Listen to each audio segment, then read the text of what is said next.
16 வயதில் நாம் எதை பற்றி யோசித்துக் கொண்டிருப்போம்? நம்முடைய படிப்பு, விளையாட்டு அல்லது எதிர்காலம்.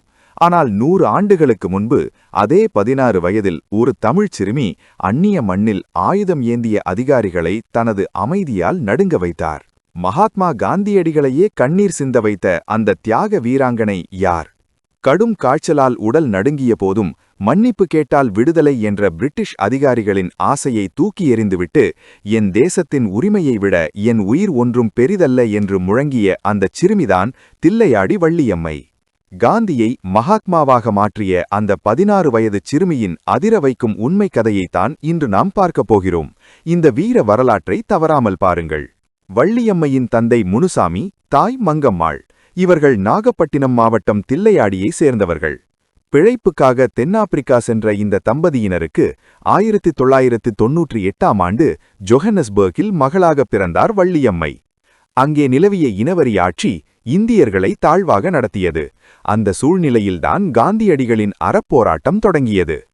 1913ஆம் ஆண்டு தென்னாப்பிரிக்க அரசு ஒரு கருப்புச் சட்டத்தை கொண்டு வந்தது. அதாவது, கிறிஸ்தவ முறைப்படி நடக்காத இந்தியர்களின் திருமணங்கள் செல்லாது என்பதே அந்தச் சட்டம். இதை எதிர்த்து காந்தியடிகள் அறப்போராட்டத்தை அறிவித்தார். வெறும் 15 வயதை நிரம்பிய வள்ளியம்மை அந்த போராட்டத்தில் தன்னை இணைத்துக் கொண்டார். தன் கையில் இந்திய தேசிய கொடியை ஏந்தி வந்தே மாதரம் என முழக்கமிட்டு எல்லையை கடந்து போராட்ட ஊர்வலத்தை தலைமை தாங்கி நடத்தினார். போராட்டத்தில் ஈடுபட்டதற்காக வள்ளியம்மை கைது செய்யப்பட்டார். அவருக்கு 3 மாத கடுங்காவல் தண்டனை விதிக்கப்பட்டது. சிறையில் அவருக்கு தரப்பட்ட உணவு மிகவும் மோசமானது. கல்லும் மண்ணும் கலந்த உணவை உண்ண மறுத்தார். இதனால் அவரது உடல்நிலை கடுமையாக பாதிக்கப்பட்டது. அவரது நிலையை பார்த்த சிறை அதிகாரிகள், நீ மன்னிப்பு கடிதம் எழுதி கொடுத்தால் இப்போதே விடுதலை செய்கிறோம் என்றனர். ஆனால் அந்தச் சிறுமி கம்பீரமாகச் சொன்னார், எனது நாட்டு மக்களின் உரிமைகளுக்காக சிறையில் சாவதை விட மேலான மேன்மை எதுவுமில்லை என்று. உடல்நிலம் தேராத நிலையில் சிறையிலிருந்து விடுதலையானார் வள்ளியம்மை. அவரை காண காந்தியடிகள் நேரில் சென்றார். எலும்பும் தோலுமாக படுத்த படுக்கையாக இருந்த வள்ளியம்மையை பார்த்த காந்தி, உனது போராட்டத்தை பற்றி வருத்தப்படுகிறாயா என்று கேட்டார். அதற்கு வள்ளியம்மை, இல்லை, மீண்டும் ஒருமுறை வாய்ப்பு கிடைத்தால் சிறைக்கு செல்ல தயாராக இருக்கிறேன் என்று கூறி காந்தியையே அதிர வைத்தார்.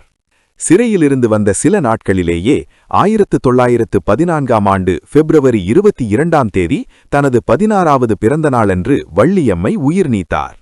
உங்களுக்கு தெரியுமா, வள்ளியம்மையின் நினைவாக இந்திய அரசு அஞ்சல் தலை வெளியிட்டது மட்டுமல்லாமல் நாகப்பட்டினம் மாவட்டம் தில்லையாடியில் அவருக்கு ஒரு மாபெரும் நினைவு மண்டபத்தையும் அரசு அமைத்துள்ளது. வள்ளியம்மையின் தியாகத்தை பற்றி உங்கள் கருத்துக்களை கீழே கமெண்டில் பதிவிடுங்கள்.